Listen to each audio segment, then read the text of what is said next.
Hey there, Georgie here with Ukraine Matters. Welcome to a very cold Ukraine. Oh shit, don't let me fall.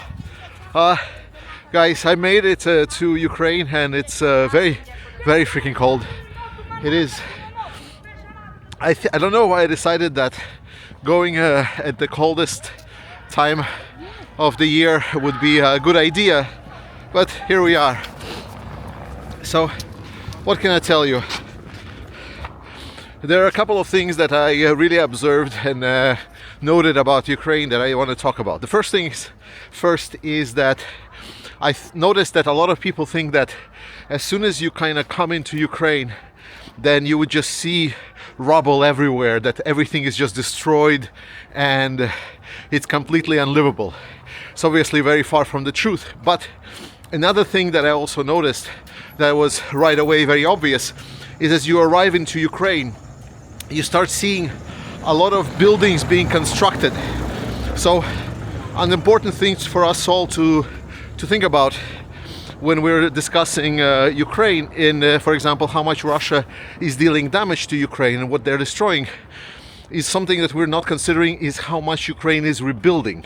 And to be honest, from what I've seen right now, I think Ukraine is rebuilding much more than Russia is destroying.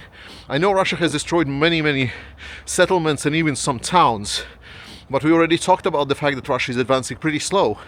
And with the slow advance means that the rate of destruction for Russia is also very slow. And don't get me wrong, it's still a travesty and a war crime, and there's a lot of good things to have and talk about this. But Ukraine is rebuilding at an immense pace.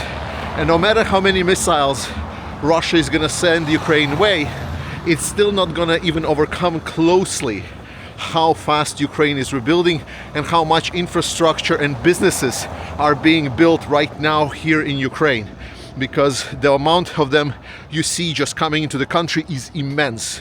You're just seeing is like construction. New towns, new settlements are being built. It's crazy.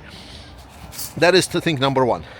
Thing number two, what I noticed when you're coming to Ukraine is when you start searching for Airbnb. You know how Airbnb, when you search, it shows like, what's the goodies in the apartment. Is it the air conditioner? Does it have cutlery? Does it have oven, kitchenette, stuff like this? Not in Ukraine. In Ukraine, right in the name, people start writing, oh my god, like please take this apartment, we have power, or we have warm running water, or we have like electricity. This is pretty fun, and I really was laughing very hard when I noticed this pattern, that because there is no option on Airbnb to mark that you have electricity in your apartment, people started just writing it into the name of the place itself, and that was both funny, sad, and also kind of interesting reality of our time with the cold things. The third thing that I want to talk about, which was absolutely hilarious for me, is what I saw today in the news, is that Russian oil tankers, because of how hard Ukraine has dominated the Black Sea, Russian oil tankers right now are moving from the Black Sea, not through the open waters like neutral waters, but they are moving all around the coastline, around the Turkish coastline specifically.